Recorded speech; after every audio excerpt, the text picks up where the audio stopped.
Welcome to the third edition of the Business and Policy Dialogue that we host here at the Indian School of Business.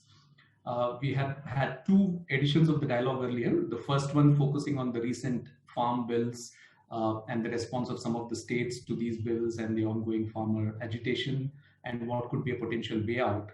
The second, we had the Chief Principal Secretary to the Chief Minister of Punjab participating in the first edition. The second edition, we moved from farmers' issues to another issue close to that, which is the water issue. And so we had the chairperson of the Punjab State Water Regulation and Development Authority, Dr. Karan Avtar Singh, speaking on the issue of groundwater development, irrigation, and agrarian distress, and ways to connect these issues.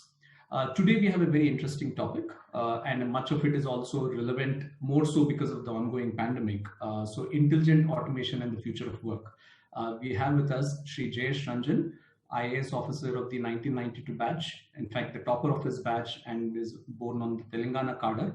Mr. Ranjan is now the Principal Secretary, IT, Industries and Commerce, Departments of the state of Telangana. In his current role, he is involved and he leads developing policy frameworks, attracting new investments, and identifying opportunities of utilizing IT in various government processes and promoting digital empowerment of the citizens. Mr. Ranjan, in fact, is one of those who doesn't need too much of introduction, but I do want to thank you very much, Mr. Ranjan, for joining us this afternoon, and look forward to your conversation. We have with us Professor Deepa Mani, who is the Executive Director of the Srini Raju Center for IT and the Network Economy at the Indian School of Business, and is also the area leader and Professor of Information Systems at ISB, who's going to lead the discussion and ask questions. Professor Deepa Mani's research interests are at the intersection of technology, organization, and society. She is interested in studying the organization of IT and IT-enabled business functions in firms and assessment of the business value of a broad class of IT decisions and interventions. Deepa, thank you very much for joining us this afternoon. To all our friends who have joined us this afternoon, the way we're going to do it is Professor Deepa Mani is going to start the discussions now and have a conversation with Mr. Ranjan. At about 30 minutes or so, we will open it up for questions from the audience. Please use the Q&A window on the Zoom webinar platform to ask questions, and we look forward to a very fruitful discussion. Over to you, Deepa. Thank you. Thanks, Guru. Jayesh, thank you very much for your time this afternoon. It's always a pleasure chatting with you. And I also wanted to thank everyone who's taken the time to join us for this conversation. The topic, like Guru mentioned, is something that's also close to my heart in terms of my research interests, which is about intelligent automation and the future of work. And Jayesh, I wanted to kickstart with, of course, we've been living through these troubled, complex times. And, these times have also brought to forth, they've amplified this discussion on automation. Social distancing and in some sense, the need to obviate proximate human interactions has led to a lot of use of automation at work, either to drive remote work or to bring in machines to substitute labor, and a bunch of these kinds of initiatives in traditional areas like education and healthcare. I wanted to kickstart by asking you, whether you thought and you think some of these changes are sustainable shifts in buyer behavior or consumer behavior that we are seeing and going to see, or do you believe this as something temporary, which is going to be, a fleeting response to the pandemic, or do you see this as something more substantive? Thank you. Thank you, Professor Deepa. Thank you, Kumar, for giving me this opportunity to interact with all of you. This is a topic which is equally fascinating for me as well, just as it is for you, Professor Deepa. In the government also, we have seen some very, very difficult times in the last 10 months. Many sectors of the economy, as you would know, Telangana was doing quite well since the last 6 years that it has become an independent new state. And in different sectors of the economy, we were really thriving, we were really flourishing. Our policies had been received very, very favorably, and we had become actually one of the go-to destinations for some of the most marquee names from across the world who were looking at India, who wanted to set up their investments, who wanted to set up their tech offices, etc. So while the going had been so good all these years, but obviously the pandemic has come as a big shocker not just to Telangana, but all of us. And some of the sectors where we enjoy lots of natural advantages, they also got very badly impacted. And I'm sure you know this, that within different sectors also, it is the MSMEs, what we call in India as the micro, small and mid-scale companies, enterprises, they were even more badly hit. So not to say that the large corporations were not impacted. They also faced all these adversities, but because they have deeper pockets, they can manage, they can withstand these problems for a longer period of time. But I know for sure that there are many MSMEs which came on the brink of bankruptcy and getting completely shut down. So I'm a part of many other conversations also, where we are now talking about the post-COVID or the post-pandemic economic recovery, because we are all very optimistic now that the vaccines have come out, vaccination activities have started in different parts of the world, and hopefully this is the beginning of the end of the pandemic. So it is also the right time to start about post-pandemic recovery, etc. And regardless of which sector you are in, which geography you are located, whether you are, irrespective of your scale, whether you are a large behemoth or a micro enterprise or even a startup, people have very high expectations about going digital. So accelerating digital transformation apparently is going to be a very big imperative for all economic sectors, all kinds of companies. So I, first of all, do not see this as a very transitory kind of thing. And I would like to supplement what I'm saying with some examples also, some very live examples. And I'm sure that will make sense to you and everyone else who is participating on how long-standing these changes are going to be. So let me get into these examples straight away. Is this okay, Professor Deepa, or you find me giving very long answers? No. I think that would be very illustrative of the point that you're making. That would be very useful. Thank you. Right. So so far I mentioned two things. One is that digital transformation is going to be very important for everyone. And secondly, I mentioned that MSMEs are also going to take lots of advantage of this digital transformation. But then I want to introduce a third point. The third point is that normally we do not associate the MSMEs in particular with too much of tech savviness and tech adoption, etc. I remember about 5 years ago, five and a half years ago, you must be familiar with this firm. They are a consultancy firm called Dun & Bradstreet. Mm-hmm. So they had done a survey in Telangana amongst the MSMEs here on how much of digital footprints do they have. So they had prepared a scale, a survey scale.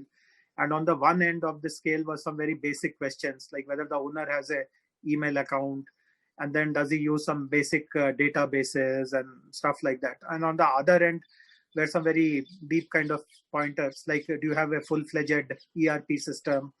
Do you have a website? Are you on e-commerce? So from very basic like email or basic databases, Tally software, etc., to very advanced kind of things.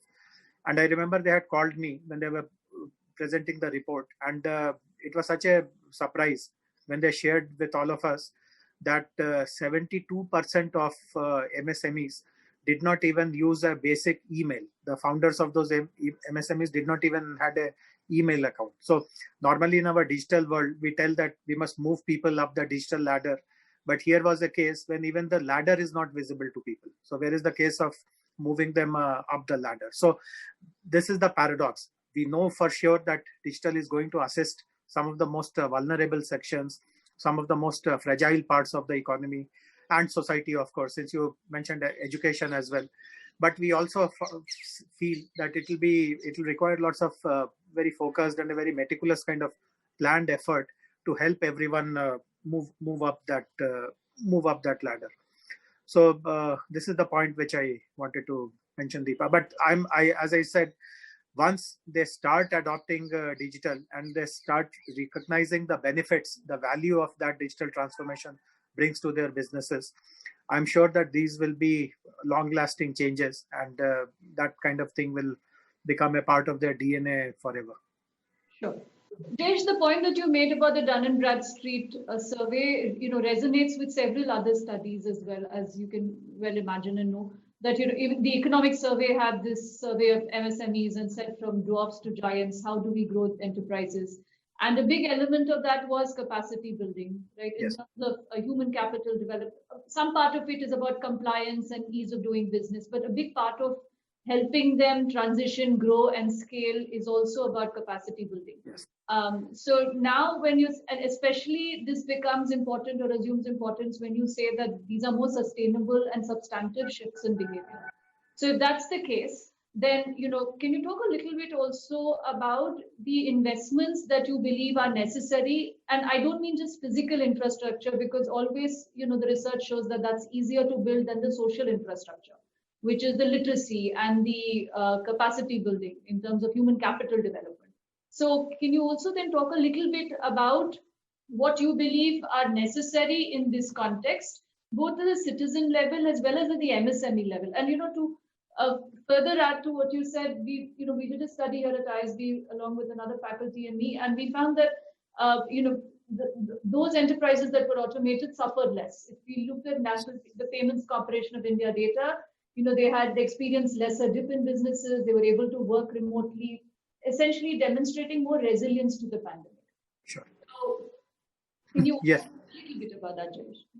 Yeah, Professor Deepa. So let me shift to another example. This is one context that 70% people, of course, this was 5 years ago, so things would have changed definitely, but still a very large number of people who did not have any kind of digital connect at all while running their businesses. Now, if you also dive a little deeper into who these people are, why is it that they are not really getting onto the digital, you will also realize that most of it is a mindset issue. It is not so much about infrastructure, it is not so much about capacities also, but it is more about mindset. See, I interact with MSMEs all the time, and I know who they are. And the typical MSE owner typically will be an elderly kind of a person. He will be what we typically call in our kind of conversations, a 19th century person. He may not have gone to colleges and acquired any high kind of degree.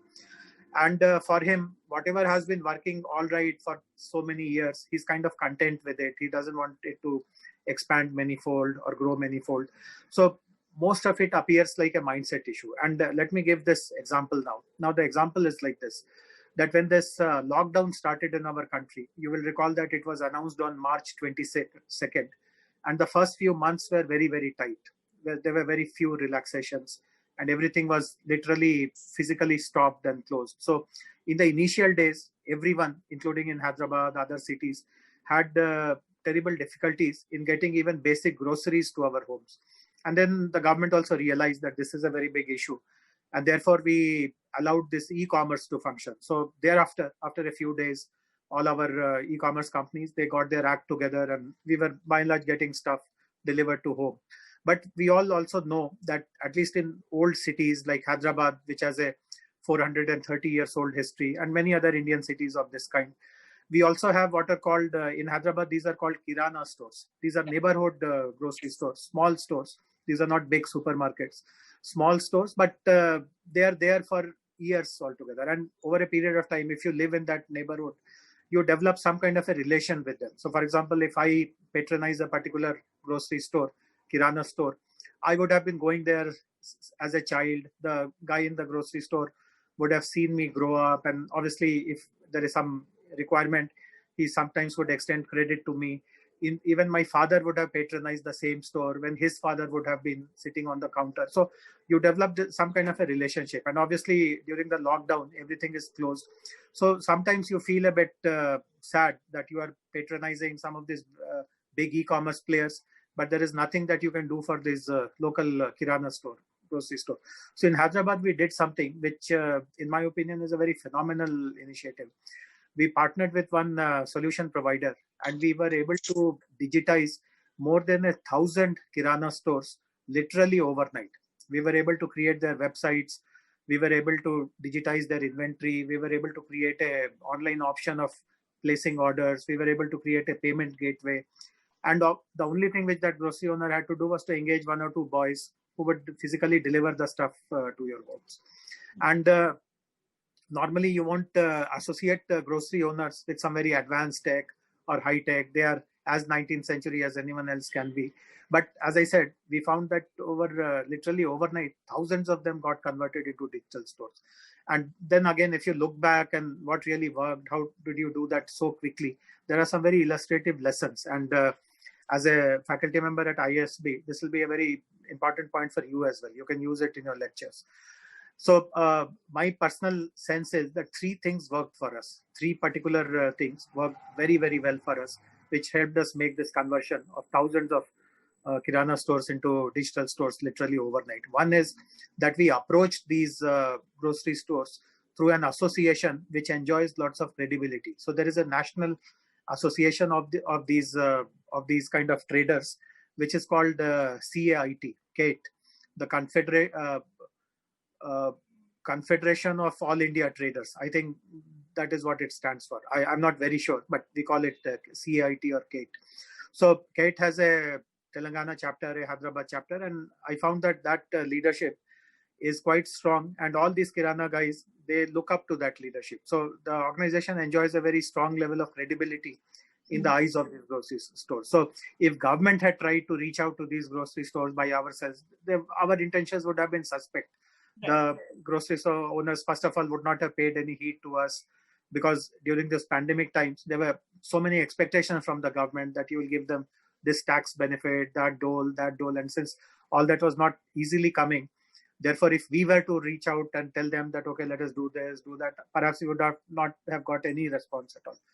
But when Kate kind of fronted us and they reached out, we got 1,000+ subscribers right at the very beginning. The second thing was that we were able to answer very precise kind of requirements they had. So instead of boiling the ocean, give them simple solutions. So how do you create a digital inventory, and how do you find a way in which this inventory is instantly replaced once it is going below a certain limits? How do you ensure that all the payments which are made through the payment gateway, at the end of the day, you get a reconciled statement? Some of these basic fundamental questions which a conservative kind of a small Kirana shop owner will have, you are able to show to him that this is how the solution works. At the end of the day, if you have earned, let us say, 500 rupees, the statement will confirm to you that 500 rupees went to your bank account. If normally you would order, let us say, a bag of tea, once the stocks went below, let us say, 100 units, this software gives you exactly that same feedback. So we kind of made life easier for them by answering some of the precise doubts which they had in their mind. So being very precise about what their requirements are, and obviously doing some kind of a bottoms-up work to understand what their requirements will be. And the third element was hand-holding. So this particular solution provider, the company who assisted us in doing this, they also engaged, they brought lots of resources available, and every day for 2 hours, there was an online session where anyone who had any difficulty or any doubt, he could raise questions, he could get his doubts clarified.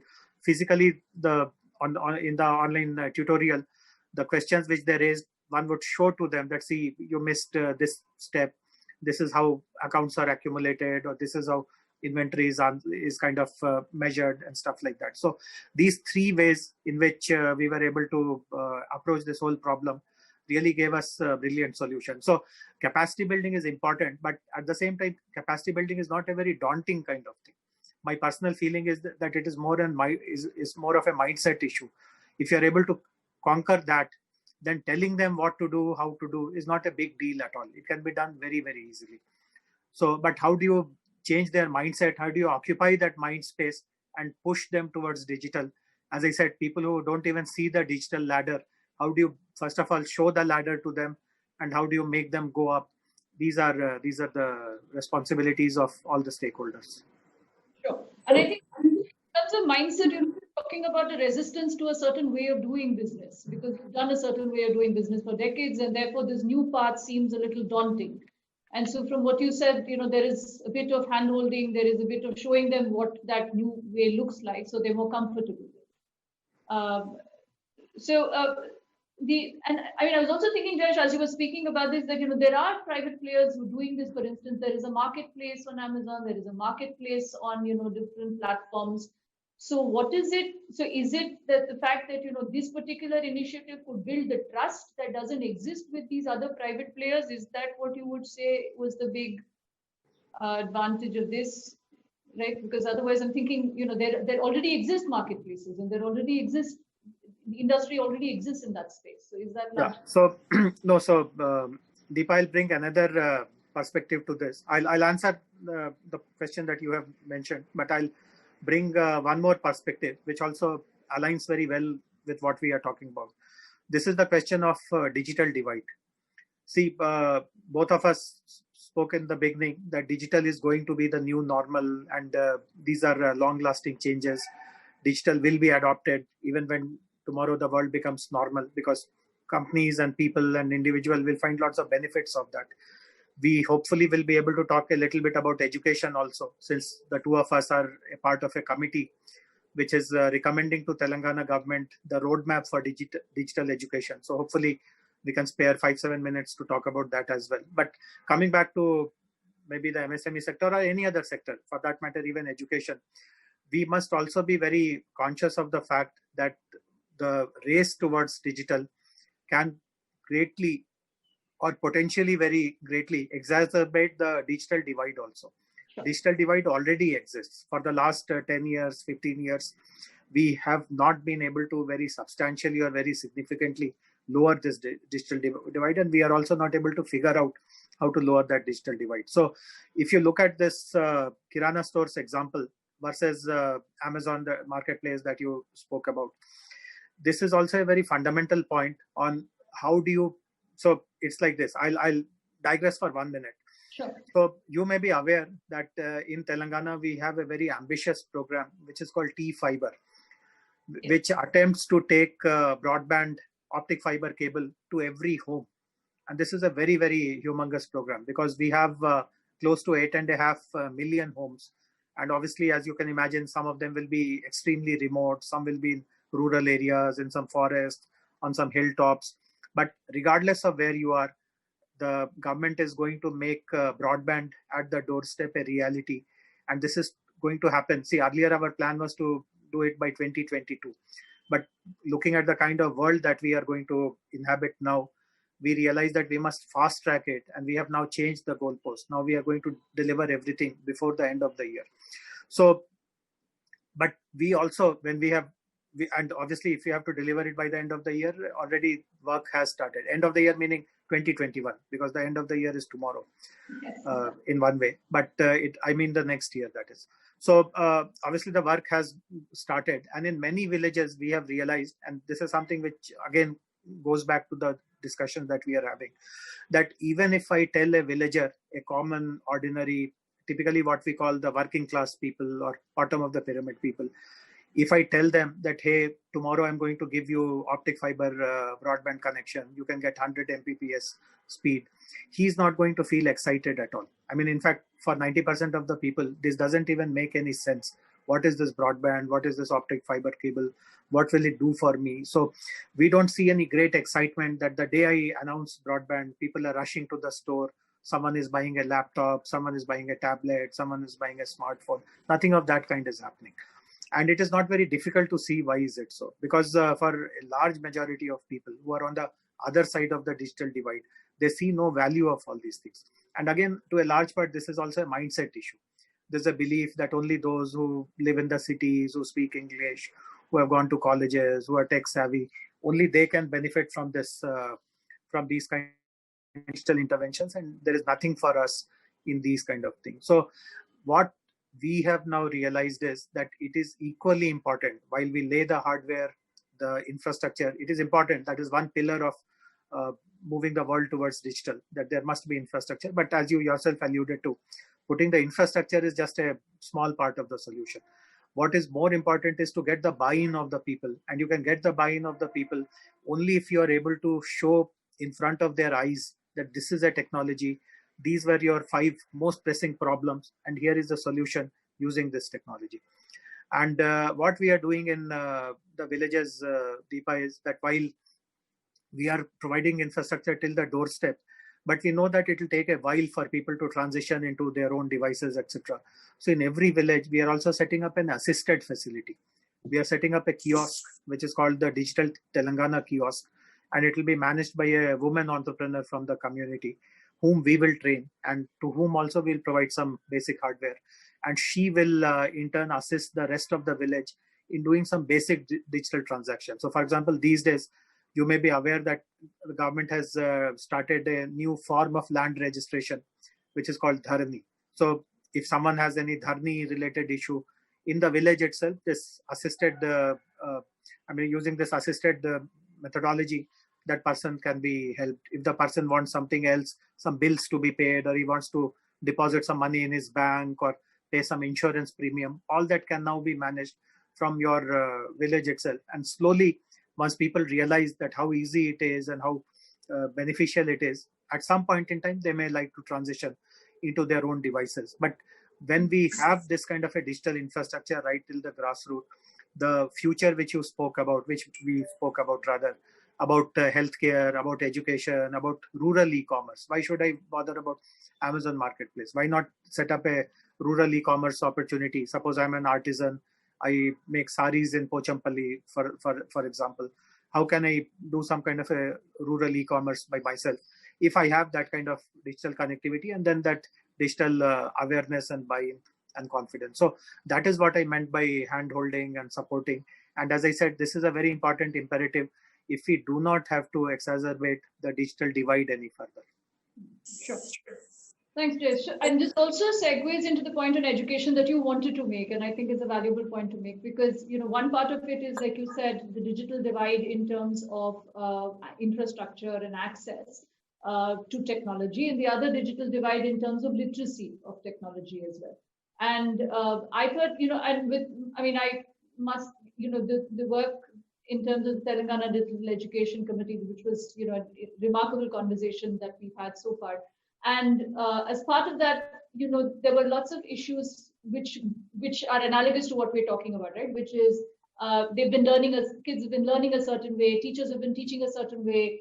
Now, if we want to digitize this process, then it's the aspect of access comes forth, but also the access of learning new behaviors in the classroom. So, can you then also talk a little bit about the efforts to bridge the digital divide, which is, one is the T-Fiber, the access. The other is also the literacy. I know I'm pushing in the direction of capacity building, but I was just talking also in terms of what are some of those initiatives that would that you think of. And yeah. I'm asking because you spoke about some very remarkable things, even in the earlier conversation. So I thought it would be useful to talk a little bit about that. So it's like this, Professor Deepa, that as you know, under the Digital India initiative of the national government, which incidentally has completed 5 years, and our own homegrown initiative called Digital Telangana, yes, we have given emphasis on digital literacy. Yes. And we have, in fact, as compared to many other states, or I would say most other states, our approach has been much more rigorous. In fact, in the regular literacy program, as you would know, or perhaps this may startle you, since if you do not know this, the goalposts are very low. So yes, suppose I don't know how to read and write, and I enroll myself in a literacy program. If I'm just able to write my name, that is good enough to call me a literate person, which obviously, as you can make out, is very farcical. Suppose I have a small name with just some 3 alphabets. So learning 3 alphabets doesn't make me a literate person when there are 30 other alphabets to learn. So in the digital literacy program, we do not want to adopt such shortcuts. If you have to call yourself a digitally literate person, you should be, first of all, able to function with a piece of hardware. Then the test that we put is that you should be able to create an email account, and you should be able to send mail and receive mail. So if you're able to do that, we presume that you know everything about, not everything, but the basic functional thing about the digital world. And we do this very rigorously. We have teams which go to a particular village or a cluster of villages, saturate everyone. Then a test is conducted to see whether you have passed the minimum knowledge and skill that you are required to have. Then you move on to the other village. We have been doing this for the last 4 or 5 years. But again, as I said, the pandemic experience is opening newer perspectives. So it is like this. I don't mean ISB students, but let me put it this way. I'm also the vice chancellor of a university called JNTU. So for the last 1.5 years, I'm the vice chancellor of a university. So let me talk about my university, some JNTU student. Now, we give degrees to thousands and thousands of students every year. But can I be sure, or can someone ensure me that whoever has received a JNTU degree has also learned everything which his course required him to learn? So I am now recognizing that digital literacy has to be much more experiential. I mean, how to use an email, etc., how to create a mail account, how to switch on a desktop or a laptop is fine. But that is not really going to make me any wiser about the digital opportunities which come my way. So I'm now looking at digital opportunity in a different way, digital literacy in a different way. It has to be more experiential. It has to help me in accessing all the opportunities which are coming across in the digital world. So let us say I'm the head of a household in a village. I should know that digital education for my children can be made accessible using these. There are courses which are available online. If my child subscribes to them, he will get additional inputs. There are some assessment tools available online. If my child subscribes to them, he will perform better. For healthcare, there are some telemedicine solutions. So if I'm falling sick, I don't have to either ignore my illness till it becomes very, very critical. I have some opportunity to consult someone over telemedicine. If I make some products, there are some rural marts through which I can either sell them, or if I'm a buyer, I can buy them. So I need much more digital awareness to navigate the digital opportunities much better with confidence and with ability. And that is what is required in the new way of defining digital literacy. So it requires a paradigm shift now. Just as I said that the conventional literacy goalposts were low. If you just know how to write your name, you are a literate person. I now feel that the digital literacy goalposts are also low. Though I myself ran this digital literacy program for the last 5 years, but now I feel that we need to move it many notches above, completely change the paradigm. Sure. And is this also reflected in your vision for the curriculum for schools, K-12, etc., Jayesh, where you're bringing in more digital fluency even at the primary level in schools, right? Because education starts very early. These are digital natives in the sense, to some extent. I understand that there's a divide, but even then, relative to their, yeah. Yes. So, Deepa, you are involved in that project. You know this very well, that we are implementing an initiative which is called TS Class. So bringing digital means of education in the classroom to supplement the teacher-driven chalk and talk method of education. And earlier, I mean, as you know this very well, our plan was to run it from class 6th onwards. So when children go to the upper primary level and do it one subject at a time. So a few subjects in 6th, a few more subjects in 7th, some more subjects in 8th. And we have done it in some number of schools. But again, looking at the way home-based learning possibilities have opened up, and the future is going to be full of blended learning, even when schools reopen. There is some element of online and some element of home-based education, which will remain. It may supplement the regular teacher-led classroom instruction, but it is definitely going to remain. And therefore, what you mentioned a while ago on how do you teach new behavior, how do you teach new skills, teachers themselves have to be equipped much more.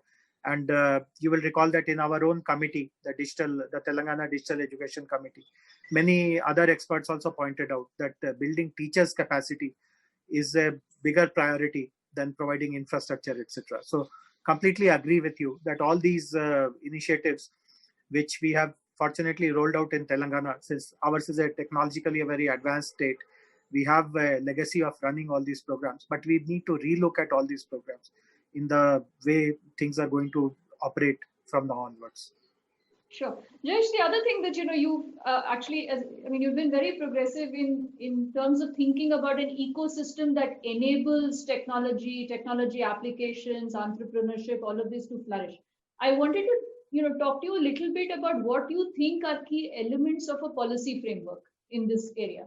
So, there is, we've talked about digital divide, infrastructures, but there are also other elements like entrepreneurship, R&D, allowing, new applications, companies, and technologies to flourish. Because, although, this incredible initiative that you talked about, bringing Kirana stores, also an aspiration for those folks would be to perhaps move forward, right, on their own and generate maybe export surpluses through and grow and scale through other technology platforms that are thriving as well. So in terms of taking, and therefore these other elements become important, right, like the private sector players, entrepreneurship, R&D, technology, innovation. So what do you think are some of the key elements of a policy? And at the same time, with all of this, there's issues of data, privacy, a bunch of other things also start to come in. So I was just curious about, as we move towards increasing automation for scale, productivity, and growth of businesses, what do you believe are the key elements of a policy framework? Yeah, so Professor Deepa, you yourself included many of the points in your question. You asked the question and gave the answer yourself.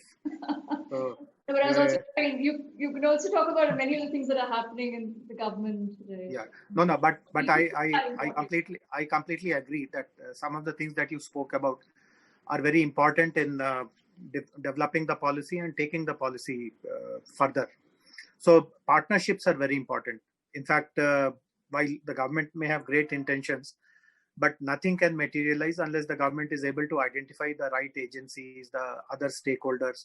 And in Telangana, we pride ourselves in opening our doors to all potential partners. So this is one state which has been very embracing and very accepting of stakeholders from different walks of life. Typically, we have 5 sets of partners in any initiative. So whether it is the Kirana initiative, whether it is the schools initiative, whether it is the whether it is some other initiative. So one is, of course, the users themselves. In the Kirana case, it is the Kirana stores. In the education space, it is the children and the teachers and the parents, the direct users of that. So because we always feel that unless you have a bottoms-up perspective, whatever you plan, whatever you design will not be sustainable. And that is the reason why we receive proposals literally a dozen every day from all kinds of solution providers who tell us that we have developed this tool. Would you like to try it out? We have developed this solution. Would you like to try it out? And we say no to everyone. We tell them that you might have developed a great solution, but unless you go to the grassroots and understand what are the challenges and problems here, and then let us know whether that solution works or that needs to be tweaked, we will just not buy it. So we strongly believe that there has to be a bottoms-up approach in understanding the pressing problems, the precise pain points of the end users, and then only you have to design what interventions, what solutions will work for them. So they are one very important solution provider. We also want to bring the buy-in of Government of India, because while we enjoy fair amount of autonomy in our federal system, but we know that Government of India also has lots of good programs, good initiatives. They also have multiple institutions who are looking up for solutions, etc. So we do kind of see if there is some appropriate Government of India agency which would like to support us or partner us. And obviously the Government of India also has more funds to provide for these kind of initiatives. So if you are looking at state level scale, and if it requires bigger amount of funding, then you must tap Government of India. Then obviously we work with solution providers, and I'm very happy to share with you that not just during this pandemic time and as a response to the pandemic related induced challenges, but otherwise also some phenomenal work is happening in our country.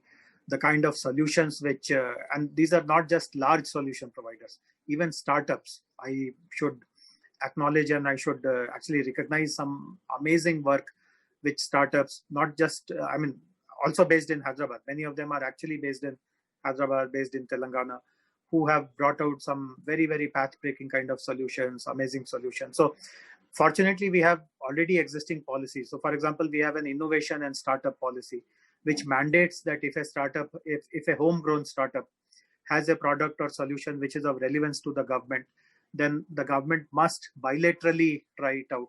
So the government must become the first customer. The government guarantees that we will become the first customer. So having these kind of policies in place helps us quite a lot in straight away adopting some of these solutions, which otherwise would have to be done in a very cumbersome process. You would realize that the procurement processes of the government are very, very cumbersome. You have to call for tenders, and then you have to fix eligibility criteria. And most of the times the startups won't even qualify to become eligible.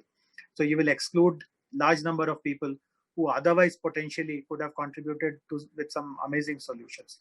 So one important point in our policy, as I said, is about partnership. How do you bring stakeholders together?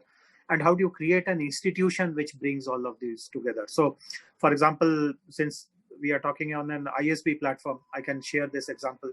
Many technology solutions today are propelled or powered by new generation technologies. For example, artificial intelligence, blockchain, and so on and so forth. So we have a vertical in our organization, in my department rather, which is called the Emerging Technologies Wing. And what Emerging Technologies Wing has done is to create institutions where all these good solutions which are relevant to the government can roll out. And we have again chosen important partners. And as I mentioned, we have many solutions which utilize blockchain, and we have ISB as one of the partners for this institution, which is called Blockchain District.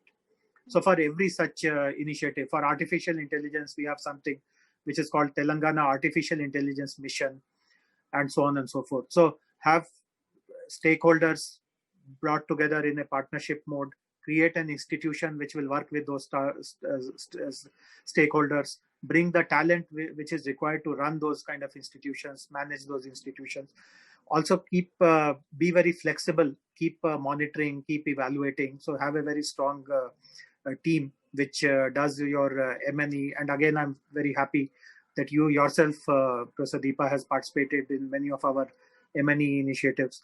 So grateful to you and your team. But that is also a very important requirement. So unless there is a feedback mechanism which tells you, because all of these are still emerging technologies, and you need to be very flexible and very agile in changing course if something is not working or something else is available which can perhaps give you better results, etc. So technology policy, technology leadership definitely is very important. We cannot be very haphazard and ad hoc in our approach, particularly at this point in time when the world is going to be redefined in the way technology is used and adopted.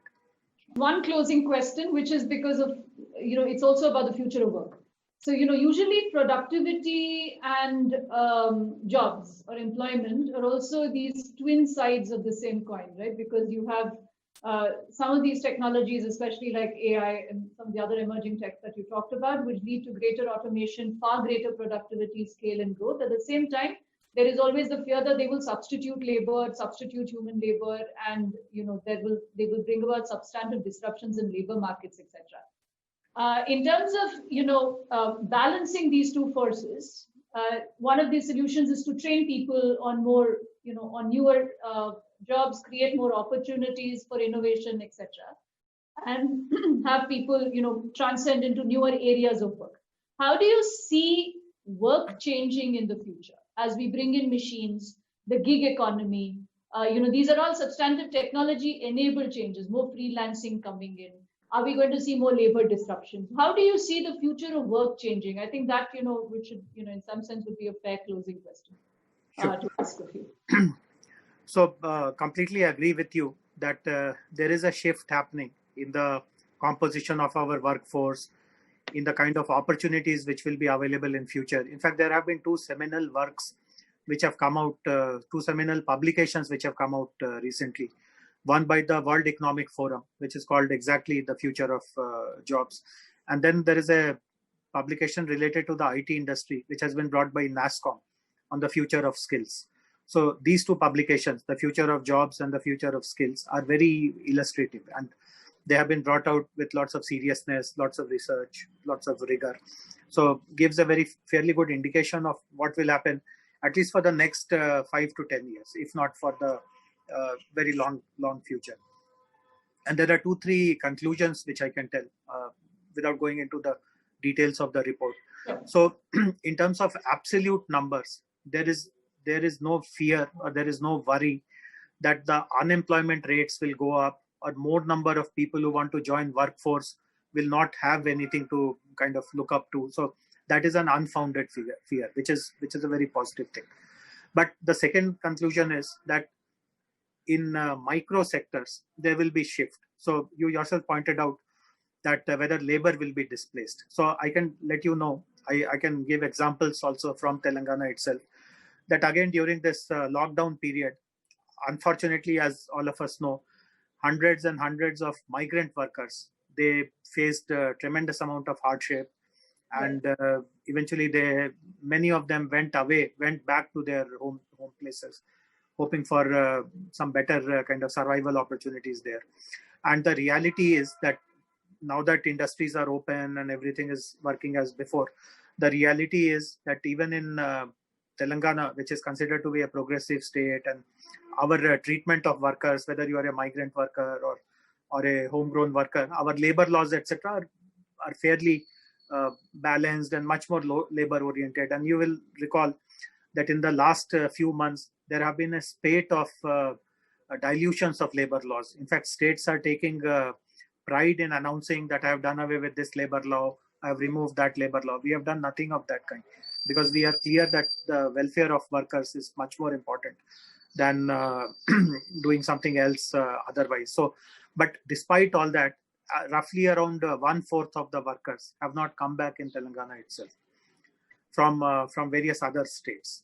And obviously the industries which used to employ them, they face shortages, they face hardships, and many of them through their associations have reached out to the government, and they want to know what can be done. So 2-3 alternatives. One alternative has been suggested is that in place of outside workers, can you find ways of training local workers and making them similarly skilled? But in a few contexts, we have realized that the work is so kind of really low end that even local workers will not be motivated or enthused enough to do that kind of work. So therefore, the suggestion that has come is that can we automate some of those processes so that you don't depend either on outside workers or local workers. You find some other mechanized way of doing that work, and that is happening. I mean, some of them have started thinking.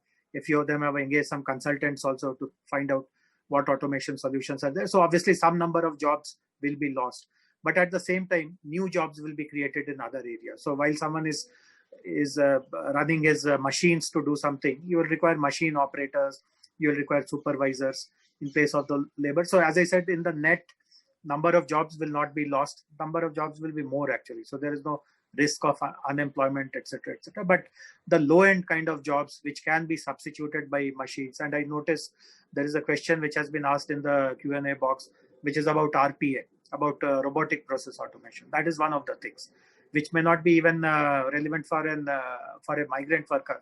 Even a homegrown person who is doing something which is very, very mechanical, which can be, replaced by a code. I just write a code which does exactly what I would be doing manually and mechanically. So RPA is something which is getting adopted in bigger numbers. But at the same time, while it displaces some number of human labor, it creates newer jobs in the sense that someone needs to write those RPA solutions, someone needs to implement it, someone needs to supervise it. And the final thing is, so I mentioned these two trends, but I would like to point out to one more finding, which is there in both these two reports, the WEF report as well as the NASSCOM report, which is about entrepreneurship. So you become your own job giver. I mean, you create jobs for yourself. And the New World Order provides amazing opportunities of entrepreneurship, of technology entrepreneurship. So I gave the example of these Kirana stores. You can find similar solutions for hundreds of other sectors of the economy where they are still facing some pain point which has not been addressed. You can create your company, you can roll out those solutions.